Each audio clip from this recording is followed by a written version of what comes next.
കുട്ടികളുടെ ഫോൺ ഉപയോഗമൊക്കെ കുറയ്ക്കാൻ പറ്റിയ ഒരു അടിപൊളി ഐറ്റം ആണ് കേട്ടോ ഇത്. അതേപോലെ തന്നെ എനിക്കൊക്കെ ഭയങ്കര നൊസ്റ്റാൾജിക് ഒരു ഫീൽ തരുന്നതും കൂടെ ഉള്ള ഒരു സാധനമാണ് കേട്ടോ. ഇപ്പൊ അത് എല്ലാ സ്ഥലത്തും കിട്ടുമെങ്കിലും പണ്ട് ഇത് ഭയങ്കര റയർ ആയിരുന്നു. എനിക്കൊരു മാജിക് ആയിട്ടാണ് കേട്ടോ ഫീൽ ചെയ്തത്. ഇപ്പൊ ഇതിന്റെ കുട്ടൻസ് ഒക്കെ അറിയാമെങ്കിലും അന്ന് ചെറിയ കുട്ടിയായിരുന്നപ്പോ ഇതെന്തോ വലിയ സംഭവമായിട്ടാണ് കേട്ടോ എനിക്ക് തോന്നിയത്. ഇതാണ് സാധനം കേട്ടോ.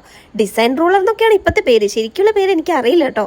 അറിയാണെങ്കിൽ കമന്റ് ചെയ്യണേ. ഇതെങ്ങനെയാന്ന് വെച്ചാൽ വലിയ സ്കെയിലും അതിൽ കുറച്ച് ഹോൾസും പിന്നെ കുറച്ച് റൗണ്ടും ഉണ്ട്. ആ റൗണ്ടിൽ തന്നെ ഒരുപാട് ഹോൾസും ഉണ്ട് കേട്ടോ. അപ്പൊ നമ്മൾ ആദ്യം തന്നെ റൗണ്ടിലുള്ള ഏതെങ്കിലും ഒരു ഡോട്ടിൽ നമ്മൾ പെന്ന് വെച്ച് കറക്കുമ്പോൾ ഒരു ഡിസൈൻ ആയിട്ട് മാറും കേട്ടോ. പണ്ടൊക്കെ ഇത് കാണുമ്പോൾ ഭയങ്കര എക്സൈറ്റ്മെന്റ് ആണ് കേട്ടോ. അപ്പൊ നിങ്ങൾ ഇത് പണ്ട് യൂസ് ചെയ്തിട്ടുണ്ട്? യൂസ് ചെയ്തവരാണെങ്കിൽ കമന്റ് ചെയ്യണം കേട്ടോ. നല്ല കറക്റ്റ് ആയിട്ട് പെൻ അതിൽ പിടിച്ചിട്ട് വരച്ച് ഇതേപോലെ പല ഷേപ്പ് നമുക്ക് ഉണ്ടാക്കാൻ പറ്റും കേട്ടോ. ഓരോ ഹോൾസിൽ നമ്മൾ പെന്നിട്ട് കറക്കുമ്പോഴും ഓരോ ഡിസൈൻസ് ആണ് നമുക്ക് കിട്ടുക. എന്തായാലും അടിപൊളിയാണല്ലേ. ഇപ്പത്തെ കുട്ടികളൊക്കെ കൂടുതൽ ടൈം ഫോണിൽ കളിക്കുമ്പോൾ അവർ അതിൽ നിന്നൊക്കെ മാറ്റി കുറച്ചുകൂടി എന്റർടൈൻ ചെയ്യിപ്പിക്കാൻ വേണ്ടിയിട്ട് ഇതേപോലത്തെ കാര്യങ്ങളൊക്കെ വാങ്ങി കൊടുക്കാം കേട്ടോ. എനിക്ക് തോന്നുന്നു ഇത് സാധാ ഷോപ്പിലൊക്കെ കിട്ടും. ഓൺലൈനിൽ കിട്ടുകയാണെങ്കിൽ ഞാൻ എന്തായാലും ലിങ്ക് കൊടുത്തേക്ക്. ഈ വീഡിയോ ഇഷ്ടപ്പെട്ടാൽ ലൈക്ക് ചെയ്യുക, കമന്റ് ചെയ്യുക, സബ്സ്ക്രൈബ് ചെയ്യുക. അപ്പൊ അടുത്ത വീഡിയോ കാണുന്നവരെ ബൈ.